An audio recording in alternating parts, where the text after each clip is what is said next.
నమస్తే, welcome to Bharat spice channel. ఈ మధ్య మనకి ఆంధ్రాలో వరదలు అనేవి వచ్చాయి కదండి. విజయవాడ అంతా చాలా తీవ్రమైన ఇబ్బందులు అనేది ఎదుర్కొంది కదండి. ఆ టైంలో తీసిన వీడియో అనమాట. అక్కడ మా తమ్ముడికి డ్యూటీ వేశారు, అప్పుడు తీశారనమాట వీడియో. అది చూడండి, వందల కొద్దీ వరదల సహాయార్థం అనమాట. వందల కొద్దీ రేషన్కి ఇచ్చే వ్యాన్లు, రేషన్ ఇస్తారు కదండి, ఆ వ్యాన్లు, అలాగే వందల కొద్దీ అండి లారీలని నిలబడిపోయాయి అనమాట. అందరికీ కూడా పంచేదానికి వరదల సహాయార్థం అనమాట విజయవాడలో. ఆ వీడియో తీశాను, ఒకసారి ఆ వీడియో అయితే మీరు చూడండి.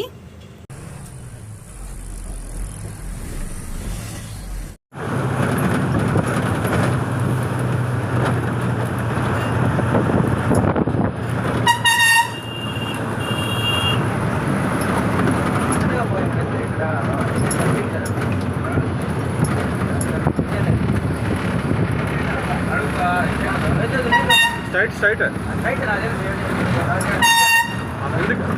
రైట్ వచ్చింది.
Right.